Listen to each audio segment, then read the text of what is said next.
All right, welcome back to Onebar and Lupagus Show. I'm Onebar. This episode, we're talking about the top 5 Vikings training camp storylines. Let me know yours down in the comments. I got my 5. They might not match your 5, and I'm sure I'll miss a handful, but these are the ones, good or bad, that are on my list. This episode brought to you by Underdog. Underdog, use that promo code SKOL when you sign up. The link down in the description or the QR code on the next screen gets you up to $1,000 in bonus funds and a free pick. It's not only the best, it's the easiest, and it really is the funnest. Underdog, right there, QR code. Hit it up, promo code SKOL. Helps us out, helps you out. Let's do it. Top 5 storylines. We can't even get anywhere near this list until we mention the number 1 storyline, and it is this guy right here. Give him a couple pats on the back. Come on, baby. You got this. You got this. You got this. JJ McCarthy, it's clearly the number 1. The number 1 question, the number 1 thing everybody's excited about, the number 1 thing everyone's going to be talking about. It is number 9. It is JJ McCarthy. People will be dissecting every one of his throws, good or bad. He's going to have a good day of practice and say, holy shit, he's the next coming of whoever. He's going to have a bad practice and say, oh, God, we just did the next, we got the next Christian Ponder. It's going to fluctuate the whole damn time, and that is all people are going to talk about. Let's just hope it's all good. And you know what? He should be the number 1 talker. The Vikings front office are relying on number 9 to be the man, and we will see. Just remember, he's a rookie. He's a young buck. There's going to be some ups and downs, but he will be the biggest talker, so we don't even talk about that anymore. That's an easy one. Next up, this is a pretty easy one, too. It's the cornerback room. You know, if there's any sort of weakness on paper as of now, it is the cornerback room. And Isaiah Rodgers coming in, a lot of hope for him to be the next Andrew Van Ginkel, to be the next guy that Kwesi finds, and just like, wow, we got this guy in an absolute steal. Byron Murphy coming out, getting paid. How is he going to bounce back after getting all that cheddar? Is he going to be still just as hungry, still just as good as he was last year? The thinking, the hopes are that he will. But then you get down to the Mekhi Blackmon and Jeff Okudah, because those are the next guys up on the depth chart.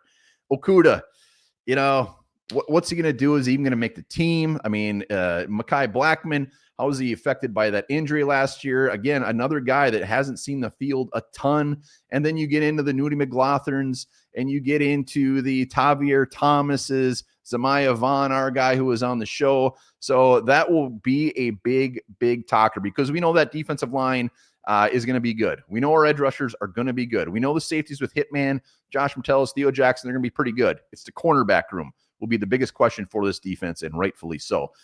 Next talker, number 3, offensive line. We got 3 new guys in the middle. Donovan Jackson, the first round guard. We got Ryan Kelly. Will he stay healthy? We got Will Fries. When will he see the field? Will it be right away coming off of that injury? Not only that, how long will it take these guys to mesh together? Ryan Kelly, Will Fries, they played together, so they got that mojo. Donovan Jackson, rookie. How long is it going to take? Is it going to go into the season until they start gelling? What we do know is they will be better than last year. And last year wasn't a complete disaster. So the fact that there's already going to be better than last year, and they will, it's not possible. It's not possible to play like Garrett Bradbury, Blake Brandel, and Ed Ingram. So how long will it take for these guys to hit their stride? Will they stay healthy? And then obviously the biggest one is Christian Darrisaw. When is he going to be ready to go?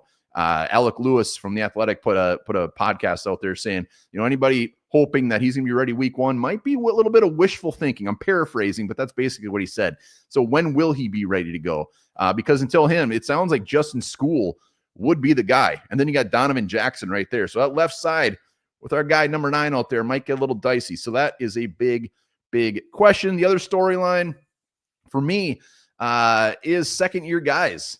There's a lot of second-year guys, and not like stars by any means, but just depth guys. Which one of these guys are going to make the team? Which one of these guys are going to come out and just say, you know what? I need a spot on this team. I deserve a spot on this team. When I say second-year guys, I'm talking the Levi Drake Rodriguez. I'm talking the Nudie McLaughlins. I'm talking the Taki Taimanis, the Bo Richters, the Gabe Murphys, the Mike Juergens, the Walter Rouses.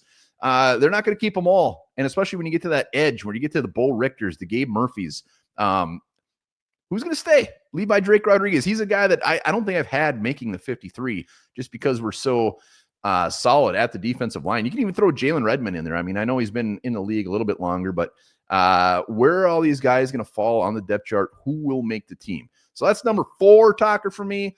Number 5, and I don't even want to say it because it's probably not even fair, but Will Reichard. I got to see that. We didn't sign a kicker. Will Reichard is the guy. I'm not saying that he's not the guy. He is the guy. But, you know, after that injury last year, and maybe that's all it was, he started off so damn good.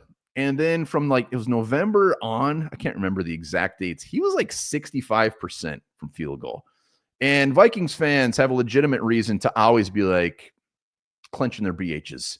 And now he gave us a little bit of that at the end of last year. Like biggest story, the storyline needs to be, he needs to come out and just be solid. I'm not saying he needs to be 100%, but he needs to be very solid. And we can shake those willies. We can shake the yips and just go back to remember Will Reichard earlier from last season, because I think that's what he is. But we need to see it. You can't, no missing kicks, in preseason.